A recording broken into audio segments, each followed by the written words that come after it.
Over the past 4 years, we, the people, have seen the consequences of bad choices in our elected leaders. We have watched the per-person debt on this island more than double, and we watched as Adelup pushed Guam to the edge of the financial cliff, right behind Puerto Rico. In 2016, we elected a bunch of new senators that stopped Adelup from pushing Guam over the cliff behind Puerto Rico.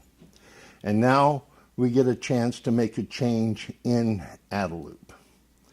And for those of you who don't know me, I'm Ken Leon Guerrero, the spokesperson for Guam Citizens for Public Accountability. And for the past 4 years, I have been engaging with Adelup in the legislature and different departments of government of Guam, fighting for the people of Guam.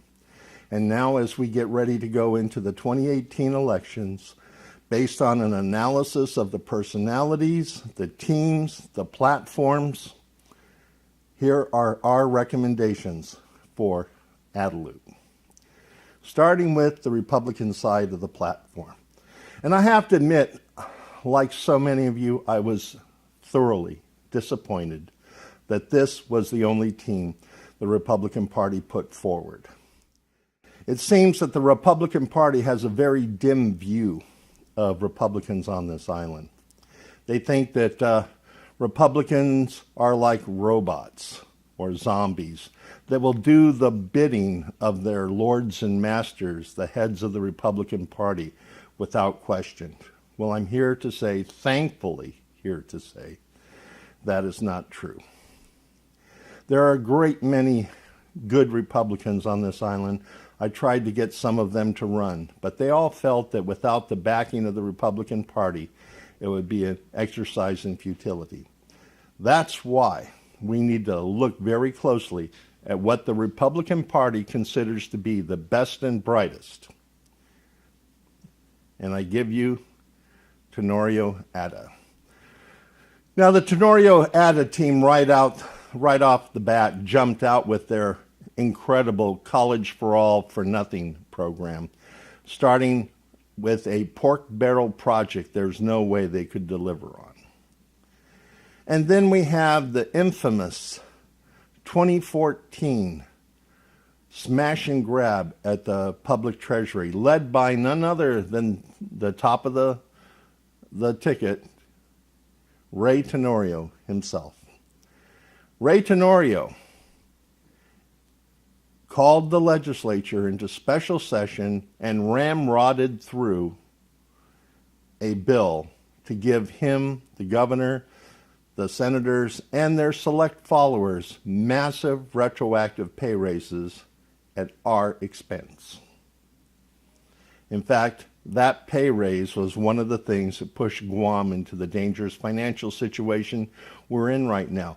And in an utter act of contempt, they rammed this through less than 3 weeks after they won their second term.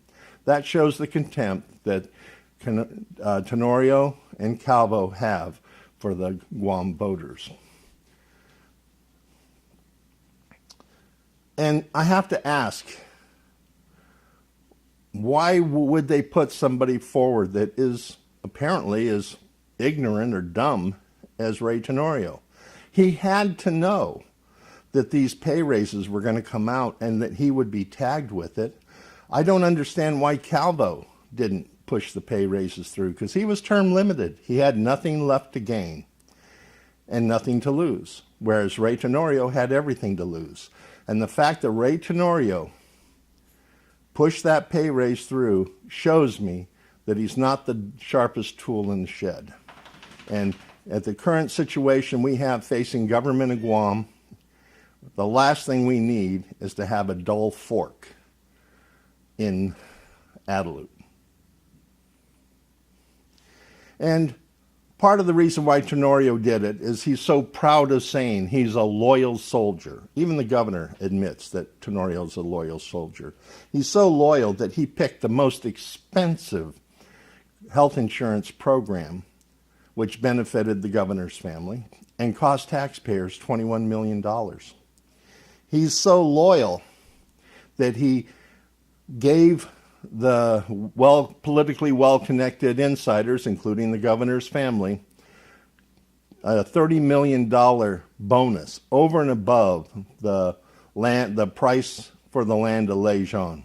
And what's really irritating about this, the Calvo Tenorio administration spent 4 years and millions of taxpayer dollars fighting against the district court order to pay taxes on time.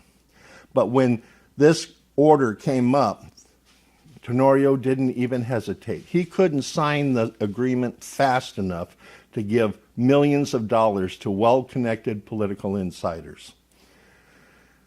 And then on top of that, we have the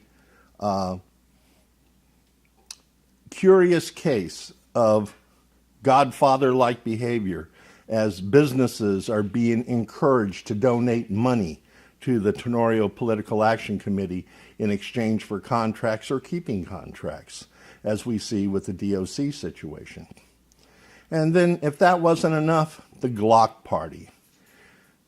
Here, the governor, lieutenant governor, pulls a gun away from an officer in such a manner that he could have wounded or killed the officer or bystanders, and he dances away scot-free. That's not the kind of people we want leading our island up in Guadeloupe. The Republicans should be ashamed that they had such a low opinion of the taxpayers and voters on Guam that they would put forward Tenorio Atta as the best possible Republican team to run this island. So, for those of you voting on the Republican side of the ticket, the answer is obvious. Just say no. Don't even give them the courtesy of a vote. Let the empty ballots speak volumes to the leaders of the Republican Party that we are not going to vote for your blessed and appointed leaders unless you take the people into consideration and give us quality candidates to choose from. Now, let's take a look at the Democratic Party, starting with the In team, with Lou and Josh. Now, I am not in favor of this team because it's a repeat of the Calvo Tenorio team, because here, once again, we have a big business that thinks they're going to run government of Guam like a business. Well, we saw how that worked under Calvo Tenorio, and we don't need a repeat. And the reason is government is not a business. Government is government. Business, the role of business is to make profit. The role of government is to provide service. And it is not going to be in the best interest of the people of Guam to have another person using the government of Guam as a business opportunity for the family business. And you have to ask yourself, why would they even do it? I mean, here we have a person who runs a billion-dollar corporation and she goes on a leave of absence. Well, that's not stepping away from the business. These aren't people. These are animals. Don't be rude. Can you give us a question?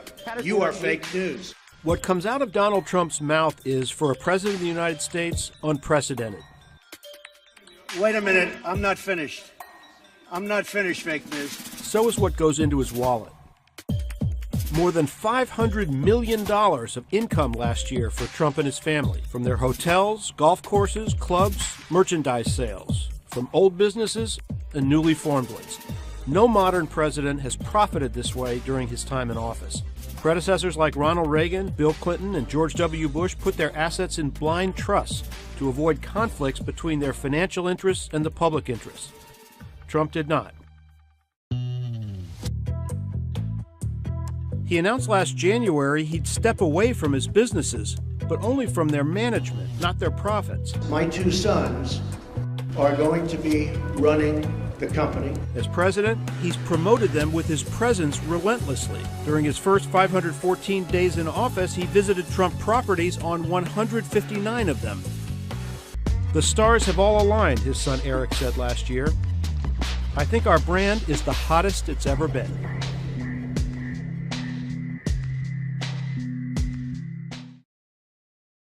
Just like we've seen with the Trump family running government, the United States government, as a business opportunity for their family, I'm concerned that we might see the same thing happening in a Leon Guerrero Tenorio administration, because there are so many well-connected political insiders flocking to the banner of the Leon Guerrero Tenorio administration. It reminds me of vultures getting ready to feed, because every one of these political insiders are only supporting the candidates in return for something. They're all expecting something. They all want their bite or their piece of the pie, so to speak. So when I see this many well-connected political insiders driving a campaign like this, I know that they are only going to fatten their own pockets at the expense of the public. We've been through that with the Calvo Tenorio team. We cannot afford a repeat. There's a lot of pork barrels still open that haven't been closed by the Calvo Tenorio administration. And my concern is that the in team of vultures would look at these opportunities with fresh eyes and find ways that they could stymie the efforts of the public to stop the pork barrel raiding and feast themselves. GRP is still in court. God knows why. I mean, I've looked at 3,000 pages of documents going all the way back to 1982, and there is no reason why this case should still be in court. Then we have Guam YTK, another $20 million money-for-nothing pork barrel scam that's still alive in the courts. And my fear is that if the Leon Guerrero Tenorio team get into power, they're going to find ways to keep those moving and get their cut. Manhita Farms is still alive and kicking. That's another potential raid on CLTC property that might be supported by a Leon Guerrero Tenorio team with the proper inducement. Another concern I have right now is that Bank of Guam is in the process of purchasing ASC Trust, Guam's largest private retirement business company. How long will it be before we start seeing actions by a Leon Guerrero Tenorio administration to transfer the assets of the government of Guam retirement system over to ASC Trust?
And then there's Guam Memorial. For those of you who weren't aware of it, I have been actively trying to get Guam Memorial Hospital put into federal receivership. We saw what happened at the landfill before the receiver took over. It was used as a piggy bank, an ATM machine, if you will, for politically well-connected insiders who are harvesting millions of dollars off landfill operations. Well, we learned through the testimony on GMH, through the whistleblowers, the same thing is happening at GMH. And my concern is that while I've been pushing for a receiver, Lulian Guerrero has been adamant that we should not put a receiver in, that she should control Guam Memorial Hospital when she gets into office. But when I look at her plan is basically the same thing that has happened for the past 30 years. So there is no change in direction there. We need to have a receiver running Guam Memorial Hospital if the island's only public hospital is ever to survive, and the Leon Guerrero Tenorio team will fight it. So she talks often about how she is a strong supporter of Guam Memorial Hospital, and yet when Guam Memorial Hospital needed a bridge loan to build a brand new state-of-the-art labor and delivery room to benefit the 2,000 to 3,000 women and children that use those facilities every year, she refused to loan the money. She says receivership is not a solution. I think she's looking at the opportunity to run the hospital like an ATM machine the way previous administrations did and did at Ordot Dump. The final evidence we need that there will be two classes of people under a Leon Guerrero Tenorio administration is the arrest of Josh Tenorio's sister. And she was arrested for threatening to murder a government witness, and she was released with a traffic ticket. If that isn't two different levels of justice, one for politically well-connected people, one for the rest of us, I don't know what is. So when it comes to the N team, just say no. The people of Guam can't afford a repeat of the Calvo Tenorio experience. Which brings us to the Rodriguez Cruz team. Now, as far as I'm concerned, the Rodriguez Cruz team has gotten off to a bad start, a really bad start, because when Dennis Rodriguez confirmed he was running for Adelup, he was going to do it to build on the great legacy of the Calvo Tenorio administration. And it's not surprising he would say that, because he was basically their point man in the legislature for the past 8 years. All the bills that I fought hard against with the administration, Dennis Rodriguez was on the other side pushing back, supporting the administration. Attempts to borrow hundreds of millions of dollars multiple times, and he was one of their strongest supporters. So that wasn't a good one right off the bat. Then the second thing was this ethical challenge. When I say ethical challenge, they got into a little bit of controversy when his running mate refused to resign to run for office. Now that was a big red flag for me, because here we are paying a government employee to run for another office. That didn't sit well with me or a lot of other people. And eventually he did resign his position, but not without making a lot of noise about it. So again, we're looking at ethical challenges. And then there's the tax question that we have to deal with. Dennis Rodriguez represented his father before the island's chief tax officer, Governor Calvo. And this is what the Attorney General had to say about that. According to a motion to withdraw filed in the District Court of Guam, Dennis Rodriguez Sr. and his wife, Asuncion Rodriguez, did not file their tax returns for the years 1996 through 2001, and thus they owe over $950,000 without including interest and penalties. With interest and penalties included, the amount owed to GovGuam is about $2.7 million. The Rodriguezes entered into settlement negotiations with GovGuam earlier this year. GovGuam had a pending motion to foreclose on the liens it held on some of their properties. The motion states that the Rodriguezes have admitted that they earn $120,000 annually. They drive a Lexus SUV, and they own at least 5 parcels of real property. GovGuam postponed their foreclosure at the request of the Rodriguez's legal counsel so that he could submit additional briefing. The motion goes on to state that the Rodriguez's attorney, Tom Fisher, contacted Arthur Clark, who was an attorney and chief policy advisor to the governor, to inquire about the settlement without the Office of the Attorney General's knowledge and consent. Fisher was the attorney for the Calvo Tenorio campaign. Then on April 7th of 2012, Clark appeared at a settlement negotiation. The motion states that Clark took over settlement negotiations on behalf of GovGuam. The AG states Mr. Clark persists in a course of action that the Office of the Attorney General finds legally inadvisable and antithetical to the public interest. It goes on to state that the only issue remaining in the case is the defendant's counterclaim to foreclose on the Rodriguez's property. However, the AG's office believes it would not be acting in the public interest to settle the case in the manner proposed by Mr. Clark. The Attorney General believes it is in the public interest for DRT to collect as much of the plaintiff's tax debt as is reasonably possible. Because of this disagreement, the AG's office filed this motion to withdraw from the case, saying, quote, "The Office of the Attorney General finds the proposed settlement by Mr. Clark repugnant and fundamentally disagrees with the settlement proposal." The AG's office also states that they met with the governor on Friday, September the 7th of 2012 to discuss the matter, but the Office of the Attorney General and the Office of the Governor have reached no agreement as to how this case should be resolved.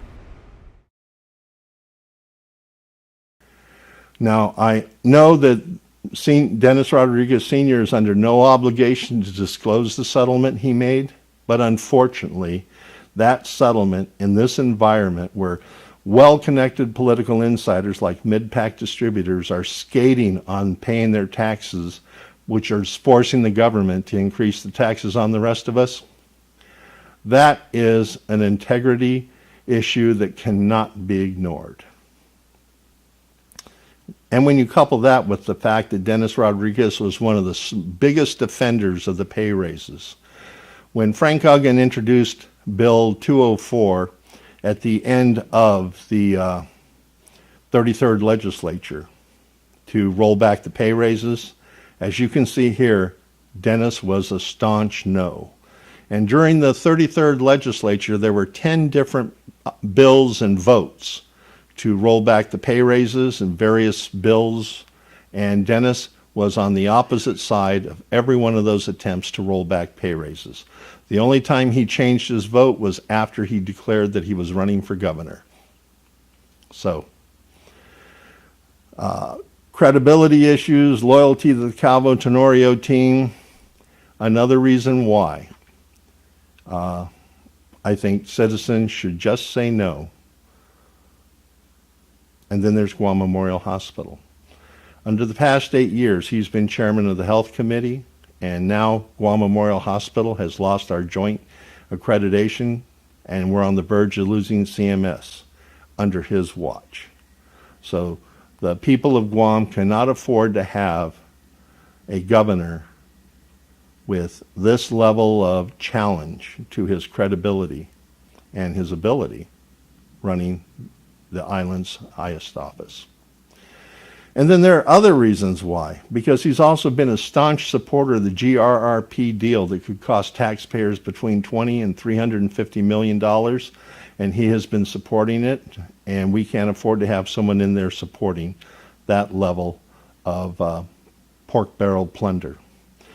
There are too many backroom deals still alive in the Calvo Tenorio administration. We have to be careful who we elect. And the last thing we need to do is elect somebody who wants to build on the Calvo Tenorio legacy. So when it comes to the Rodriguez Cruz team, pass. It'll be for the benefit of the people of Guam. That brings us to the Gutierrez-Berdallo team. Didn't know Carl until I met him a few months ago. I've been following him on the debates and the conversations, and frankly, I haven't heard any new ideas out of him. All of his ideas for solutions to the problems begin with, when I was governor. Well, I got news for you. Times have changed. The situation has changed. When you were governor, everybody had a fax machine. Today, nobody has a fax machine. So on that basis alone, I would be tempted to say that former Governor Gutierrez needs to remain former Governor Gutierrez. But the other thing that I learned out on the campaign trail, when I talked to people, they fell into one of two categories. They either loved him or they feared him. And the people who feared him, and there were a lot of them, would share stories why they feared another Gutierrez administration. And people who loved him, when I asked them, what was the most significant thing that occurred during the Gutierrez administration, they would all tell me without fail some variation of this story. He put a street light in front of my house. He paved the road in front of my driveway. And I've had people come up and tell me, you know, when Carl is governor, if you see him driving down the road, you can stop him and you can tell him, Governor, there's a pothole in front of my house, and he will have somebody there to fix it the next day. To me, that's Santa Claus politics, personality politics, and Guam is at a critical point where we cannot afford that type of politics any longer. Nor can we have a leader who inspires fear in so many of our population. The cult of personality is over. It's time for us to move on.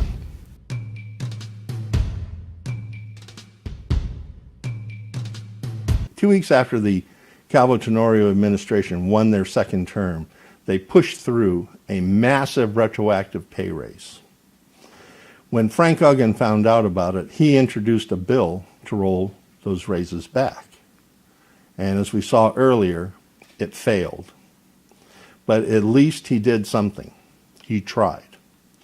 And over the next 2 years of the 33rd legislature, he tried several times to roll back the pay raises, only to be stopped by the Adelup and Adelup's supporters in the legislature, which also included Dennis, Tina Munoz Barnes, Rory Respicio. I bring those names up because we're going to see some of them in the senatorial races. But Frank persisted, and finally, in the first months of the 34th legislature, he succeeded in rolling back the pay raises. But that wasn't the only thing he has done for the people. He has fought GRRP. I couldn't get Tom Atta to hold an oversight hearing on GRRP, a group of well-connected political insiders raiding the taxpayers for the tune of up to $20 million. Couldn't get Tom Atta to address the issue at all. Frank Uggan stood up to GRRP, got the Attorney General involved, and we hope that their combined efforts will put GRRP to bed once and for all. Frank Uggan stood up for the people on the list of Chamorro Land Trust when he discovered that the members of the Chamorro Land Trust administration were taking property for themselves. He stood up and fought against political corruption at that level. Looking at GMH, he is in favor of bringing in a receiver or a competent organization outside of Guam politics to handle Guam Memorial Hospital. He's the only one that is recommending a path that would lead to solving all the problems at Guam Memorial Hospital. So when we look at the current budget debate that's been going on, early on, Frank Uggan introduced bills that would allow the governor to reprioritize the government and reorganize the government. The fact that Governor Calvo hasn't used them is another story. When we look at all the candidates running for governor, there is only one candidate that has a track record of standing up for the people of Guam on all these vital and issues, and his attitude is best summed up in this.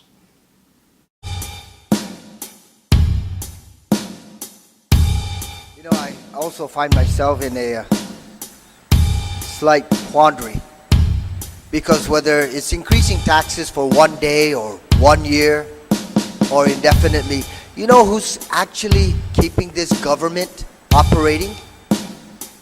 It's the good taxpayers. the individuals and the businesses that actually meet their obligations and pay their taxes on time. We shouldn't be penalizing them by saying we're going to take more of your hard-earned money from the taxpayers and say we're going to continue the operations of this government. Instead, Madam Speaker, we should be talking about imposing and collecting on penalties and interest rather than an amnesty. Yeah, we reflect on the $33 million that's going to be collected, but how much did this government, because these taxpayers did not meet their obligations on time, how much does this government have to forego because it did not take the initiative to aggressively pursue collection of those taxes? That's one question we have to ask ourselves. We should really be talking about suspending business licenses. If you don't pay your taxes on time, you should not have an opportunity to be able to continue to conduct business. We know of a business that recently was announced publicly that owes this government $14.7 million. And that's reflective of 3 calendar years of outstanding tax receivables from that one business.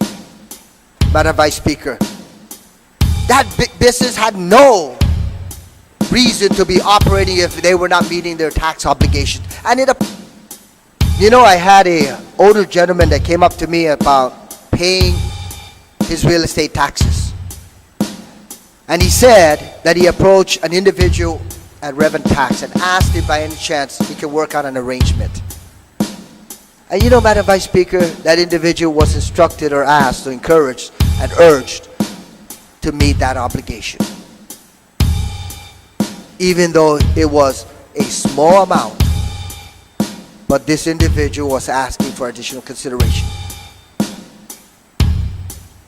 And this individual is not a business person. Retired individual living on a fixed income. So if we're forcing good taxpayers to continue to run and operate this government, Madam Speaker, whether it's 1 day or 1 year, we should not be asking them to pay more. We should be going after collecting what is due and imposing the penalties and the interest and taking it one step further and prosecuting these individuals so that we don't have to put the stress and the undue burden on all of these other individuals who are keeping this government in operation. So, Madam Speaker, I certainly, like I said a little earlier, have some concern about this because I don't think we should be imposing any additional taxes on our good paid citizens out there who pay their taxes on time. Thank you very much, Madam Speaker. For that reason, Guam Citizens for Public Accountability is recommending that everybody out there who's registered to vote and votes on the Democratic side of the ticket vote for Frank Uggan for governor. Next week, we will be releasing our recommendations for the legislature, the Attorney General's office, the Office for Public Accountability, and for the congressional delegate.